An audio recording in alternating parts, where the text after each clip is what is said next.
Multiple چیزیں. اتنا comprehensive order Pakistan کی عدالتی تاریخ میں کسی نے نہیں کیا. اور یہ وہ کیس ہے جس میں جو ہے وہ چیزیں ٹریگر ہو سکتی ہیں. اس پہ میں بڑی تفصیل سے اس سے پہلی ویڈیو میں بتا چکا ہوں کہ ممکنہ طور پر کیا ہوگا, ڈراپ سین ہو جائے گا, تصادم ہوگا, چیزیں کس طرف جائیں گی, اس میں تفصیل میں نہیں جاتا. وہ آپ میری لاسٹ ویڈیو اگر دیکھنا چاہیں تو دیکھ لیں, اس میں نے سارے سینیریوز ڈسکس کیے ہیں. پھر 28, 29 اور 30 مئی ان تینوں دنوں میں NA 46, 47, 48 اسلام آباد میں جو جعلی مینڈیٹ کے ذریعے نون لیگ کو جتوایا گیا ہے, اس پہ جسٹس طارق محمود جہانگیری صاحب نے بہت سخت حکم جاری کیا ہے کہ کوئی ڈیلیئنگ ٹیکٹکس نہیں ہوں گے, کوئی ڈرامے بازی نہیں ہوگی, کوئی اداکاری نہیں ہوگی, کوئی فنکاری نہیں ہوگی, کوئی گھٹیا کردار نہیں ہوگا. انہوں نے کہا ہے کہ الیکشن کمیشن آف پاکستان سارا ریکارڈ جمع کروائے اور اس ریکارڈ کے ساتھ جمع کرانے والے بیان حلفی دیں. ROs کو طلب کیا گیا ہے, نون لیگ والوں کو طلب کیا گیا ہے, جو نہیں آیا اس کو اس کے اشتہارات جاری کرنے کا کہا گیا ہے, اشتہارات چلانے کا کہا گیا ہے, اور کہا ہے کہ اگر نہ آیا نون لیگ والے اور یہ جو ROs ہیں, بیوروکریٹس ہیں, جن کو قاضی فائز صاحب نے بطور RO بحال کیا تھا, تو اس پہ انہوں نے کہا تھا کہ ہم وارنٹ گرفتاری ان کے جاری کریں گے. یہ تینوں دن بہت اہم ہیں کیونکہ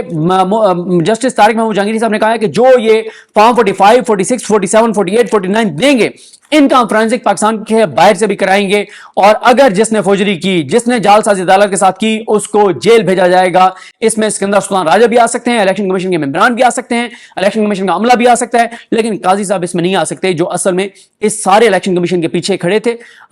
پیچھے بھی کھڑے تھے, آگے بھی کھڑے تھے, ان کو ڈیفینڈ کر رہے تھے, ان کو سپورٹ کر رہے تھے, ان کو طاقتور بنا رہے تھے, اور ساتھ ہی ROs کو, بیوروکریٹس کو بطور RO بحال کرنے میں کا فیصلہ جسٹس قاضی فائز عیسیٰ صاحب کا تھا. ان کو ظاہر ہے اناؤنس سے بیان حلفی لے سکتی ہے اسلام آباد ہائی کورٹ, لیکن 8 فروری کے پیچھے جو مین کردار تھے وہ قاضی فائز عیسیٰ صاحب تھے اور اسکندر سلطان راجہ صاحب تھے. قاضی صاحب الیکشن کی ڈیٹ ارینج کرانے والے اور ROs کو بحال کرنے والے, ROs کو منتخب کرنے والے بیوروکریسی سے وہ اسکندر سلطان راجہ تھے, اور الیکشن کمیشن کو پوری سپورٹ دینے والے قاضی فائز عیسیٰ صاحب تھے. لیول پلینگ فیلڈ نہ دینا,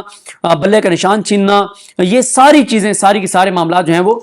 قاضی صاحب کے ہی دور میں اور ان کے سائے میں یہ سارا کچھ ہوا ہے, جو کچھ اس ملک کے اندر ہوا ہے. 8 فروری کے انتخابات کے تحت جو اس ملک کے اندر آپ دیکھ رہے ہیں تباہی آ رہی ہے, بربادی آ رہی ہے, مایوسی آ رہی ہے, اندھیرا آ رہا ہے, غربت آ رہی ہے, بے روزگاری آ رہی ہے, اس سب کے ذمہ دار 8 فروری کے الیکشن کرانے والے ہیں, اور وہ نام اب آپ کے سامنے ہیں.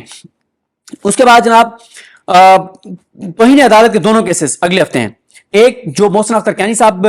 کے خلاف ایک کمپین چلی, اس میں بینچ ہے جسٹس عامر فاروق صاحب, میاں گل حسن اورنگزیب صاحب اور ارباب محمد طاہر صاحب. لیکن اس بینچ کو کیونکہ ہیڈ کر رہے ہیں عامر فاروق صاحب, تو اس لیے اس بینچ کا نہیں کہا جا سکتا کہ چیزیں کس طرف جائیں گی. البتہ دوسرا جو بینچ ہے وہ بہت بڑا اس نظام کے لیے خطرناک بینچ ہے, جو بابر ستار صاحب کے خلاف گھٹیا مہم چلائی گئی, ان کے ذاتی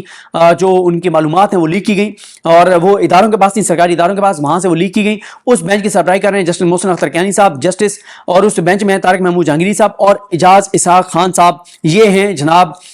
اس بینچ میں. تو یہ بہت امپورٹنٹ ہے. اس کے بعد 8 جون کو جو پی ٹی آئی کا جلسہ ہے اس کی جو اجازت نہیں مل رہی, اس میں اس کو عامر مغل صاحب نے چیلنج کیا ہوا ہے. عامر مغل صاحب گرفتار ہو گئے تھے, آج وہ رہا ہو کے وہ پی ٹی آئی سیکریٹریٹ پہنچے ہیں. تو اس میں اسکندر سلطان راجہ بھی آ سکتے ہیں, الیکشن کمیشن کے ممبران بھی آ سکتے ہیں, الیکشن کمیشن کا عملہ بھی آ سکتا ہے, لیکن قاضی صاحب اس میں نہیں آ سکتے, جو اصل میں اس سارے الیکشن کمیشن کے پیچھے کھڑے تھے,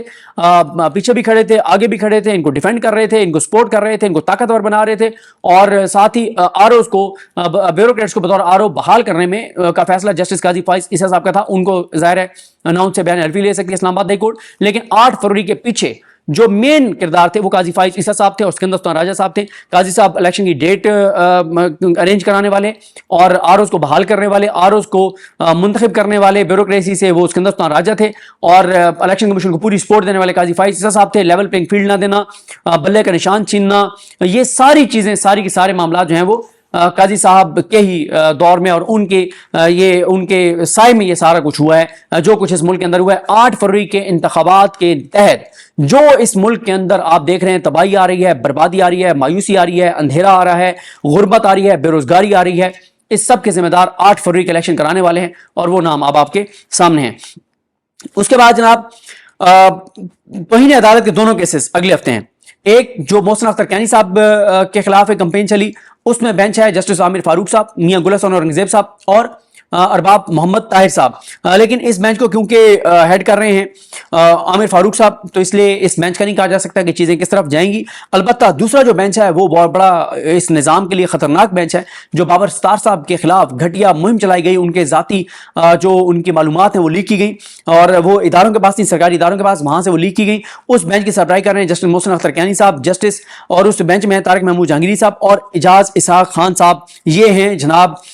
اس بینچ میں. تو یہ بہت امپورٹنٹ ہے. اس کے بعد 8 جون کو جو پی ٹی آئی کا جلسہ ہے اس کی جو اجازت نہیں مل رہی، اس میں اس کو عامر مغل صاحب نے چیلنج کیا ہوا ہے. عامر مغل صاحب گرفتار ہو گئے تھے، آج وہ رہا ہو کے وہ پی ٹی آئی سیکریٹریٹ پہنچے ہیں. تو